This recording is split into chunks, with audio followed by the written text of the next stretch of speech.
Sahabat Hikmah di balik kisah. Dalam video yang beredar dan viral di media sosial beberapa waktu lalu, terlihat keributan antara dua pengemudi mobil di gerbang tol Tomang, Jakarta Barat. Video berdurasi kurang dari 2 menit memperlihatkan sikap arogansi pria yang terlihat sedang mengintimidasi dan berujung pada penamparan pengemudi lainnya. Atas peristiwa ini, pengemudi yang mengalami tindak kekerasan langsung menindaklanjuti kejadian yang dialaminya ke pihak kepolisian.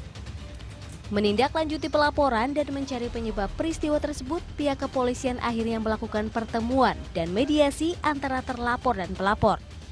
Dari hasil pertemuan, akhirnya kedua belah pihak sepakat berdamai.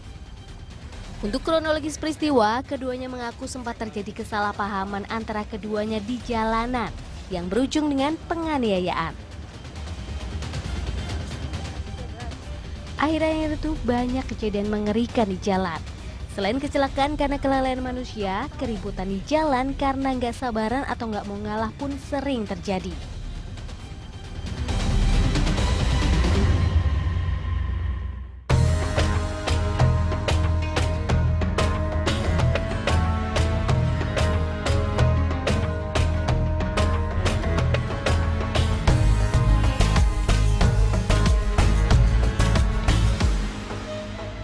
Assalamualaikum warahmatullahi wabarakatuh.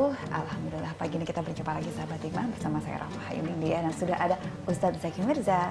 Ustadz Zaki, ini nih kalau kita nonton video tadi kayaknya kejadian marah-marah di jalan kayak tadi tuh nggak bakal jadi andaikan semuanya sabar. Sabar. Gampang, betul. ternyata enggak, Ustadz. Susahnya minta ampun yang namanya nahan marah. Nah, apakah betul ketika kita lagi marah itu kita sedang nurutin bisikan setan, bener nggak, Ustaz? Baik, bismillahirrahmanirrahim, sahabat hikmah. Kita itu kalau lagi mau deket banget atau akrab sama orang lain, kuncinya satu, minimal tahu hobinya apa. Karena hobi itu adalah cara paling simpel supaya kita akrab. Jangan hobinya mancing, ngomongin masalah motor. Iya dong. Nggak nyambung. Ada orang yang hobinya riding, ya kita ngomong masalah touring, itu nyambung, segaris.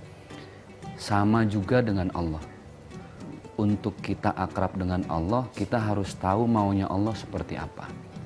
Di antara sekian banyak maunya Allah, ketika ada urusan, maunya Allah itu kita kembali kepada dua hal. A'udzubillahi minasyaitonirrajim. Allah Subhanahu wa taala berfirman, "Ya ayyuhalladzina amanu," wahai orang-orang yang beriman, percaya denganku, kata Allah. Ista'inu bis sabri wassalah. Kalau ada masalah, mintalah pertolongan kepadaku. Ista'ana yasta'inu itu minta tolong. Bis sabri wassalah. Caranya dua. Yang pertama sabar, yang kedua sholat. Ini sama kayak yang saya sampaikan di awal, kalau mau akrab dengan orang harus tahu hobinya apa.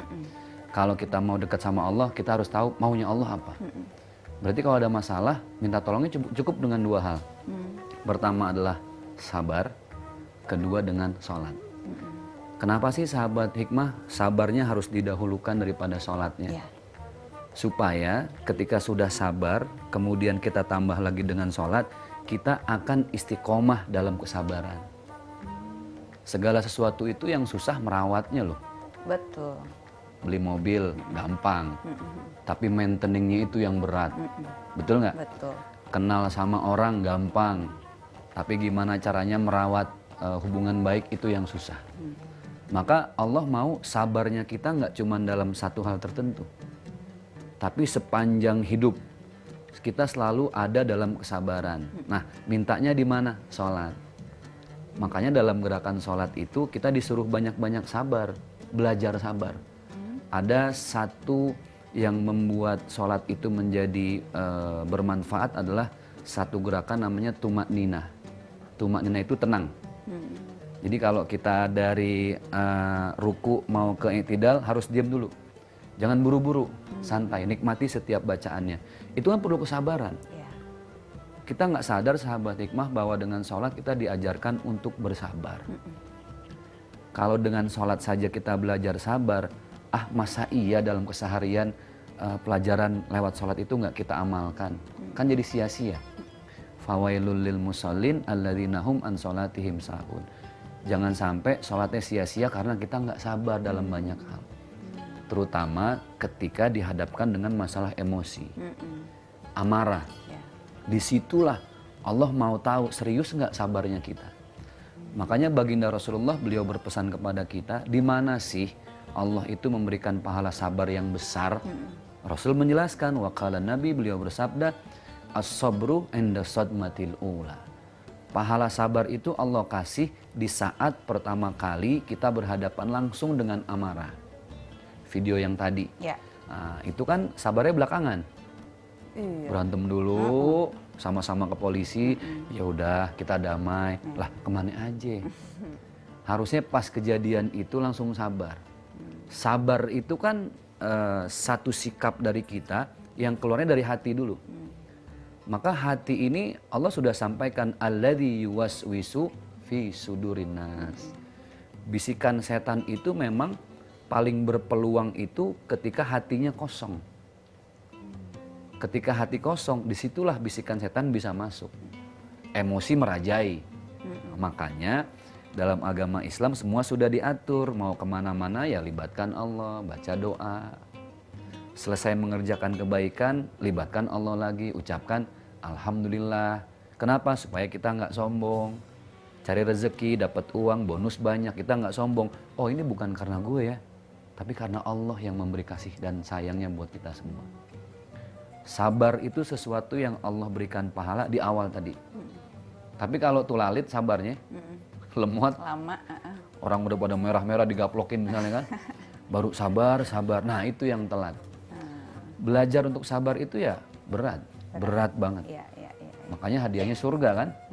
Kalau belajar sabar enteng, hadiah mungkin kipas angin atau magicom gitu kan. Lomba karaoke 17-an dong. Itu dia.